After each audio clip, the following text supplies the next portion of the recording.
दोस्तों, team India अभी Australia से 5 मैचों की बॉर्डर गावस्कर टेस्ट सीरीज खेल रही है, जहां पर इस टेस्ट सीरीज के पहले टेस्ट मुकाबले को भारतीय टीम ने ऑस्ट्रेलिया से धमाकेदार तरीके से जीतकर इस टेस्ट सीरीज का आगाज शानदार अंदाज में किया है। वहीं पर इस 5 मैचों के टेस्ट सीरीज के खत्म होते ही भारत और ऑस्ट्रेलिया के बीच 3 मैचों की एक रोमांचक T20 सीरीज खेला जाना है, जिसके लिए BCCI और ऑस्ट्रेलियन क्रिकेट बोर्ड ने मिलकर इस T20 सीरीज के शेड्यूल का ऐलान कर दिया है। वहीं पर इस T20 सीरीज के शेड्यूल के फाइनल होते ही BCCI ने इस T20 सीरीज में ऑस्ट्रेलिया की टीम को चारों खाने चित्त करने के लिए भारतीय टीम के चीफ सेलेक्टर अजीत अगरकर के साथ मिलकर 16 सदस्यों की अपनी सबसे खतरनाक भारतीय स्क्वाड को घोषित कर दिया है, जहां पर अपने इस नए T20 स्क्वाड से हाल ही में खेले गए T20 सीरीज में अपनी बल्लेबाजी और गेंदबाजी से बेहद निराशाजनक प्रदर्शन करने वाले ऑलराउंडर खिलाड़ी शिवम दुबे और तेज गेंदबाज मोहम्मद सिराज समेत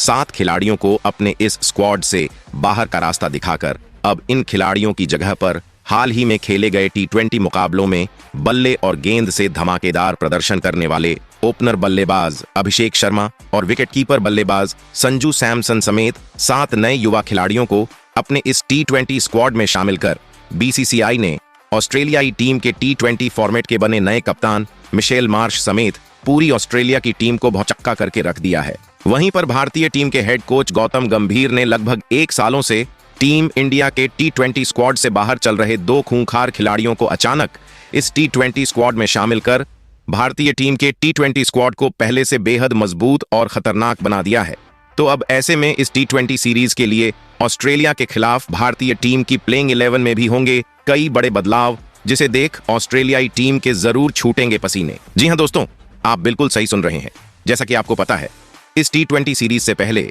जब दोनों टीमें साल 2023 में T20 सीरीज में आमने सामने टकराई थी, जब ऑस्ट्रेलिया की टीम 5 मैचों की T20 सीरीज खेलने भारत के दौरे पर आई थी, तब उस T20 सीरीज में टीम इंडिया ने ऑस्ट्रेलिया को 5 मैचों की T20 सीरीज में 4-1 से बुरे तरीके से रौंद कर उस सीरीज पर अपना कब्जा जमाया था। तो ऐसे में ऑस्ट्रेलिया टीम की नजर इस सीरीज में भारत को हराकर पिछले T20 सीरीज के हार का बदला टीम इंडिया से लेने पर होगी, तो वहीं पर टीम इंडिया की नजर एक बार फिर से ऑस्ट्रेलिया की टीम को इस T20 सीरीज में कुचलकर T20 फॉर्मेट की ICC रैंकिंग की नंबर 1 टीम बने रहने की अपनी बादशाहत को बनाए रखना चाहेगी। तो ऐसे में इस T20 सीरीज को जीतने के लिए दोनों ही टीमें अपनी जान लगाते दिखेंगे, जिस वजह से हमको दोनों ही टीमों के बीच एक बार फिर से एक बेहद रोमांचक हाई वोल्टेज T20 सीरीज देखने को मिलेगा। तो दोस्तों, इस नए वीडियो में हम आपको बताने वाले हैं भारत और ऑस्ट्रेलिया के बीच खेले जाने वाले इस 5 मैचों के रोमांचक T20 सीरीज का क्या होने वाला है पूरा शेड्यूल। वहीं पर भारत और ऑस्ट्रेलिया के बीच आज तक खेले गए T20 मुकाबलों में दोनों टीमों का एक दूसरे के सामने क्या है जीत और हार के आंकड़े। तो आंकड़ों के इस गणित से दोनों में से कौन सी टीम इस T20 सीरीज में पड़ेगी ज्यादा भारी। वहीं पर इस T20 सीरीज का लाइव टेलीकास्ट टीवी पर और इस T20 सीरीज की लाइव स्ट्रीमिंग मोबाइल पर आपको फ्री में कहां पर देखने मिलेगा। वहीं पर इसके अलावा BCCI और भारतीय टीम के चीफ सेलेक्टर अजीत अगरकर ने इस T20 सीरीज में ऑस्ट्रेलिया टीम के परखच्चे उड़ाने के लिए कौन कौन से 16 सदस्यों की नई युवाओं से भरी हुई भारतीय स्क्वाड का किया है चयन, जिसे देख ऑस्ट्रेलिया टीम को अब भी से इस T20 सीरीज में हार का डर सताने लगा है। वहीं पर इसके अलावा इस T20 सीरीज में टीम इंडिया की कैसी दिखाई दे सकती है सबसे मजबूत और घातक प्लेइंग 11। वहीं पर इस खतरनाक स्क्वाड के लिए कौन होगा टीम इंडिया का नया कप्तान और उप कप्तान। इसके अलावा भारत और ऑस्ट्रेलिया के बीच खेले जाने वाले इस T20 सीरीज से जुड़ी हुई कई बड़ी और जरूरी बातें, जिसे जानना आपके लिए यह T20 सीरीज शुरू होने से पहले बन जाता है बेहद जरूरी। लेकिन उससे पहले दोस्तों, आप हमारे चैनल पर नए हो तो टीम इंडिया से जुड़ी हुई हर छोटी बड़ी जानकारी से जुड़े रहने के लिए अपने इस क्रिकेट चैनल क्रिकेट क्लासरूम को सब्सक्राइब दिल से, इस वीडियो को एक लाइक और शेयर करना बिल्कुल ना भूले। तो दोस्तों, इस वीडियो की शुरुआत करते हैं भारत और ऑस्ट्रेलिया के बीच खेले जाने वाले इस 3 मैचों के T20 सीरीज के पूरे शेड्यूल से। तो दोनों टीमों के बीच का पहला T20 का बड़ा महामुकाबला ऑस्ट्रेलिया के सिडनी में, तो वहीं पर दूसरा T20 का बड़ा महामुकाबला ऑस्ट्रेलिया के मेलबर्न में, तो वहीं पर तीसरा और आखिरी T20 का सुपरहिट मुकाबला ऑस्ट्रेलिया के एडिलेड में भारतीय समयानुसार शाम 7:30 बजे से खेला जाएगा। वहीं पर अब अगर इस T20 सीरीज के लाइव टेलीकास्ट और लाइव स्ट्रीमिंग की बात करें इस सीरीज का लाइव टेलीकास्ट टीवी पर स्टार स्पोर्ट्स चैनल पर, तो वहीं मोबाइल पर इस T20 सीरीज की लाइव स्ट्रीमिंग हमको डिज्नी हॉटस्टार ऐप पर देखने को मिलेगा। वहीं पर दोस्तों, अब अगर इस T20 सीरीज के लिए टीम इंडिया के कप्तान और उपकप्तान की बात करें तो BCCI ने सूर्य कुमार यादव को भारतीय टीम का कप्तान, तो वहीं पर हार्दिक पांड्या को टीम इंडिया का उपकप्तान बनाया गया है। वैसे दोस्तों, आप कमेंट कर बताओ, भारतीय टीम का T20 फॉर्मेट का सबसे बेहतरीन और शानदार कप्तान कौन है। वहीं पर दोस्तों, इस T20 सीरीज में ऑस्ट्रेलिया की टीम को चारों खाने चित्त करने के लिए BCCI ने भारतीय टीम के चीफ सेलेक्टर अजीत अगरकर के साथ मिलकर जिन 16 सदस्यों की खतरनाक स्क्वाड का चयन किया है, उस ढांसू स्क्वाड की बात करने से पहले आपको बताते हैं क्या है दोनों टीमों के बीच आज तक खेले गए T20 के मुकाबलों में जीत और हार के आंकड़े। तो दोस्तों, भारत और ऑस्ट्रेलिया की टीमें अब तक 32 मुकाबलों में 2-2 हाथ कर चुकी है, जिसमें ऑस्ट्रेलिया की टीम ने केवल 10 मुकाबलों में ही भारतीय टीम को शिकस्त देने में सफलता हासिल कर सकी है। तो वहीं पर टीम इंडिया ने 20 मुकाबलों में ऑस्ट्रेलिया की टीम को हार का स्वाद चखते हुए इस फॉर्मेट में ऑस्ट्रेलिया के ऊपर अपना दबदबा बना के रखे हुए है। तो ऐसे में इन आंकड़ों के लिहाज से भारतीय team head to head record में जरूर ऑस्ट्रेलिया की टीम के ऊपर भारी नजर आती है, लेकिन ऑस्ट्रेलिया की टीम भी बड़ा उलटफेर करने के लिए जानी जाती है। ऐसे में कंगारुओं की इस टीम को इस T20 सीरीज में हल्के में लेना टीम इंडिया के ऊपर भारी पड़ सकता है। तो ऐसे में इस 3 मैचों की T20 सीरीज में ऑस्ट्रेलिया की टीम को बिल्कुल भी हल्के में ना लेते हुए BCCI ने जिन 16 सदस्यों की भारतीय स्क्वाड का चयन किया है, उस स्क्वाड में सबसे पहले BCCI ने 3 तगड़े युवा ओपनर बल्लेबाजों को शामिल किया है। तो इस स्क्वाड में पहले ओपनर बल्लेबाज के तौर पर दाएं हाथ के विस्फोटक बल्लेबाज संजू सैमसन को शामिल किया गया है। संजू सैमसन को जब से T20 में बतौर ओपनर बल्लेबाज खेलने का मौका मिला है, तब से इनके बल्लेबाजी में गजब की धार देखने को मिल है। जिन्होंने अभी हाल ही में खेले गए साउथ अफ्रीका के खिलाफ T20 सीरीज में धमाकेदार प्रदर्शन करते हुए 2 सैकड़ा ठोकते हुए है हर किसी को भौचक्का कर दिया था। वहीं पर अगर संजू सैमसन के T20 के मुकाबलों में आंकड़ों पर नजर डालें तो संजू सैमसन ने 37 T20 के मुकाबले खेलते हुए 3 शतक तो 2 अर्धशतक इस फॉर्मेट में जड़ते हुए 800 से ज्यादा रन इनके बल्ले से निकला है।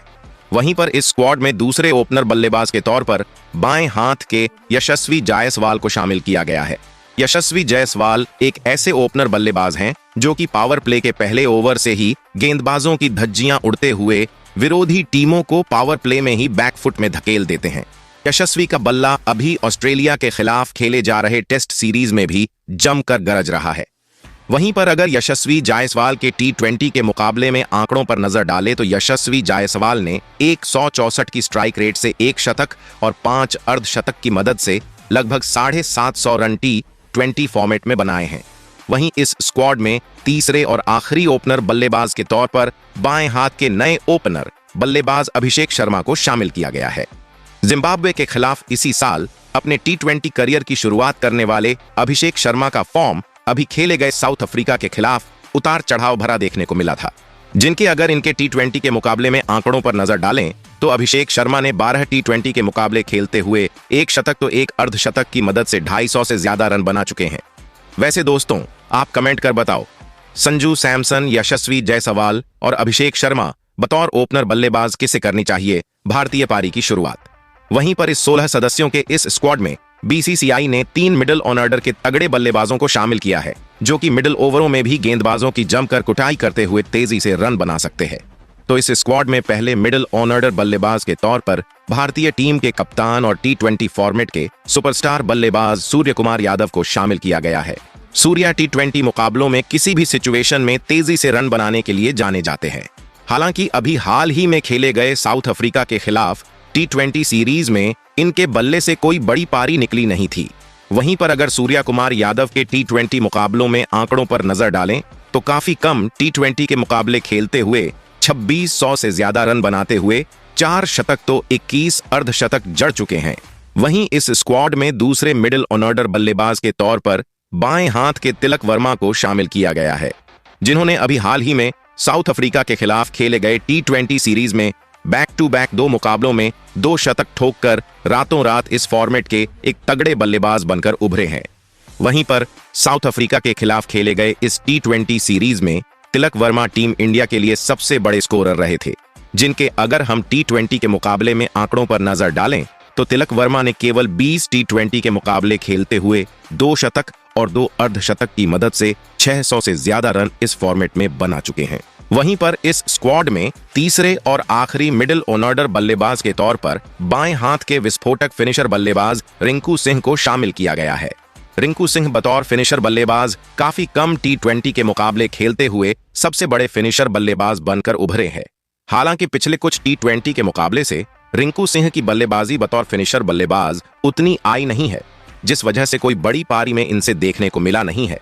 वहीं पर अगर रिंकू सिंह के टी20 के मुकाबले में आंकड़ों पर नजर डालें तो 30 टी20 के मुकाबले खेलते हुए 500 से ज्यादा रन बनाते हुए इस फॉर्मेट में 3 अर्धशतक इनके बल्ले से निकला है। वहीं पर 15 सदस्यों के इस स्क्वाड में अगर विकेटकीपर बल्लेबाजों की बात करें तो बीसीसीआई ने 2 बेहतरीन युवा विकेटकीपर बल्लेबाजों को इस स्क्वाड में शामिल किया है। तो इस स्क्वाड में पहले विकेटकीपर बल्लेबाज के तौर पर जितेश शर्मा शामिल किया गया है। जितेश शर्मा चुने तो हर बार भारतीय टीम के टी20 स्क्वाड में जाते हैं, लेकिन इनको प्लेइंग 11 में खेलने के मौके ना के बराबर मिलते हैं। जैसा कि अभी हमने साउथ अफ्रीका के दौरे पर देखा, टीम में होने के बावजूद इनको प्लेइंग 11 में खेलने का मौका मिला नहीं था। वहीं पर जितेश शर्मा अगर टी20 के मुकाबले में आंकड़ों पर नजर डालें तो काफी कम टी20 के मुकाबले खेलते हुए कुछ बेहतरीन पारियां उनके बल्ले से निकली हैं। वहीं इस स्क्वाड के दूसरे विकेटकीपर बल्लेबाज के तौर पर बाएं हाथ के ईशान किशन को शामिल किया गया है। ईशान किशन काफी लंबे समय से भारतीय टीम के हर फॉर्मेट से बाहर चल रहे थे, तो अब इनकी वापसी ऑस्ट्रेलिया के खिलाफ खेले जाने वाले इस टी20 सीरीज के लिए टीम में हुआ है। तो ऐसे में जरूर किशन इस मिले बड़े मौके का फायदा उठाते हुए आने वाले सीरीज के लिए अपनी जगह टीम में फिक्स करना चाहेंगे। वहीं पर इनके अगर टी20 मुकाबलों में आंकड़ों पर नजर डालें तो लगभग 800 रन बनाते हुए 6 हाफ सेंचुरी जड़ चुके हैं। वैसे दोस्तों, आप कमेंट कर बताओ टी20 फॉर्मेट का सबसे बेहतरीन भारतीय विकेटकीपर बल्लेबाज कौन है। वहीं पर इस स्क्वाड में अगर ऑलराउंडर खिलाड़ियों की बात करें तो बीसीसीआई ने 4 शानदार ऑलराउंडर खिलाड़ियों को शामिल किया है, जो कि अपनी घातक गेंदबाजी और तूफानी बल्लेबाजी के दम पर किसी भी टी20 के मुकाबलों का नतीजा पलक झपकते बदल देने की काबिलियत रखते हैं। तो इस स्क्वाड में पहले ऑलराउंडर खिलाड़ी के तौर पर टीम इंडिया के उपकप्तान हार्दिक पांड्या को शामिल किया गया है, जो कि अपनी तूफानी बल्लेबाजी और घातक गेंदबाजी के लिए जाने जाते हैं। हालांकि अब भी खेले गए साउथ अफ्रीका के खिलाफ टी20 सीरीज में हार्दिक पांड्या से बेहद साधारण प्रदर्शन देखने को मिला नहीं था। वहीं पर अगर हार्दिक पांड्या के टी20 के मुकाबलों में आंकड़ों पर नजर डालें तो 109 टी20 के मुकाबले खेलते हुए 1700 रन बनाते हुए इस फॉर्मेट में 4 अर्धशतक जड़ते हुए अपनी घातक गेंदबाजी से पांड्या ने इस फॉर्मेट में लगभग 90 विकेट भी निकाले हैं। वहीं पर इस स्क्वाड में दूसरे ऑलराउंडर खिलाड़ी के तौर पर नीतीश कुमार रेड्डी को शामिल किया गया है। नीतीश कुमार रेड्डी को अभी हाल ही में खेले गए बांग्लादेश के खिलाफ टी20 सीरीज के लिए चुना गया था, जहां पर उन्होंने अपनी गेंदबाजी और बल्लेबाजी से काफी ज्यादा प्रभावित किया था। तो अब देखने वाली बात होगी ऑस्ट्रेलिया जैसी मजबूत टीम के सामने नीतीश रेड्डी बतौर ऑलराउंडर खिलाड़ी कितने घातक साबित होते हैं। वहीं पर इस स्क्वाड में तीसरे ऑलराउंडर खिलाड़ी के तौर पर भारतीय टीम के नए उभरते हुए ऑलराउंडर खिलाड़ी रियान पराग को शामिल किया गया है। रियान पराग ने अभी खेले गए कई टी20 के मुकाबले में अपनी बल्लेबाजी और गेंदबाजी से बेहतरीन प्रदर्शन करते हुए भारतीय टीम के टी20 स्क्वाड में अपनी जगह बनाई है। वहीं पर अभी हाल ही में खेले गए बांग्लादेश के खिलाफ टी20 सीरीज में भी रियान पराग से बेहतरीन प्रदर्शन देखने को मिला था। वहीं पर इस स्क्वाड में चौथे और आखिरी ऑलराउंडर खिलाड़ी के तौर बाएं हाथ ऑलराउंडर खिलाड़ी अक्षर पटेल को शामिल किया गया है। अक्षर पटेल ने बीते कुछ टी20 सीरीज में टीम इंडिया के लिए एक अहम खिलाड़ी बनकर उभरे हैं। वहीं पर अगर टी20 के मुकाबले में अक्षर पटेल के आंकड़ों पर नजर डालें तो बल्ले से जहां 500 के लगभग रन बनाते हुए अपनी फिरकी गेंदबाजी से 65 विकेट भी चटकाए हैं। वहीं पर 16 सदस्यों के इस स्क्वाड में अगर गेंदबाजों की बात करें तो बीसीसीआई ने 4 शानदार गेंदबाजों को इस स्क्वाड में शामिल किया है, जो कि ऑस्ट्रेलिया टीम के बल्लेबाजी क्रम को तहस नहस कर देने का दम खम रखते हैं। तो इस स्क्वाड में पहले गेंदबाज के तौर पर बाएं हाथ के टी20 के स्पेशलिस्ट तेज गेंदबाज अर्शदीप सिंह को शामिल किया गया है। अर्शदीप सिंह डेथ ओवर और पावर प्ले में अपनी घातक गेंदबाजी के लिए जाने जाते हैं, जिन्होंने अभी साउथ अफ्रीका के खिलाफ खेले गए T20 सीरीज में 8 विकेट लेकर कमाल की गेंदबाजी की थी, जिनके अगर हम 20 के मुकाबले में आंकड़ों पर नजर डालें तो अर्शदीप सिंह ने केवल 60 T20 के मुकाबले खेलते हुए 95 विकेट लेकर भारतीय टीम के लिए T20 फॉर्मेट के सबसे ज्यादा विकेट लेने वाले गेंदबाज भी बन चुके हैं। वहीं इस स्क्वाड में दूसरे गेंदबाज के तौर पर मिस्ट्री स्पिनर गेंदबाज वरुण चक्रवर्ती को शामिल किया गया है, जिन्होंने अभी हाल ही में खेले गए बांग्लादेश और साउथ अफ्रीका के खिलाफ T20 सीरीज में धमाकेदार गेंदबाजी की थी। वहीं पर आखिरी T20 सीरीज में साउथ अफ्रीका के खिलाफ 12 विकेट चटकाकर टीम इंडिया के लिए सबसे बड़े विकेट टेकर गेंदबाज इस सीरीज में रहे थे। वहीं पर अगर इनके T20 के मुकाबले में आंकड़ों पर नजर डालें तो 13 T20 के मुकाबले खेलते हुए लगभग 20 विकेट चटका चुके हैं। वहीं पर इस स्क्वाड में तीसरे गेंदबाज के तौर पर तेज गेंदबाज मयंक यादव को शामिल किया गया है। दोस्तों, मयंक यादव ने अपने T20 करियर की शुरुआत बांग्लादेश के खिलाफ खेले गए T20 सीरीज से की थी, जहां पर इनसे लाजवाब गेंदबाजी देखने को मिला था। तो अब ऑस्ट्रेलिया टीम के धुरंधर बल्लेबाजों के सामने इनकी असली परीक्षा होगी। वहीं इस स्क्वाड में चौथे और आखिरी गेंदबाज के तौर पर तेज गेंदबाज आवेश खान को शामिल किया गया है। आवेश खान पावर प्ले में बेहतरीन गेंदबाजी करने के लिए जाने जाते हैं, जिन्होंने हाल ही में खेल गए T20 मुकाबलों में अपनी गेंदबाजी से प्रभावित किया है, जिनके अगर T20 के मुकाबलों में आंकड़ों पर नजर डालें तो काफी कम T20 खेलते हुए 27 विकेट छटका चुके हैं। वैसे दोस्तों, आप कमेंट कर बताओ, भारतीय टीम इंडिया अपनी इस नई 16 सदस्यों की स्क्वाड के साथ ऑस्ट्रेलिया से 3 मैचों की T20 सीरीज जीत सकती है या नहीं, या फिर ऑस्ट्रेलिया की टीम भारतीय टीम पर इस सीरीज में पड़ेगी ज्यादा भारी। वहीं पर इस T20 सीरीज में खेलने का मौका और किस खिलाड़ी को BCCI को देना चाहिए था,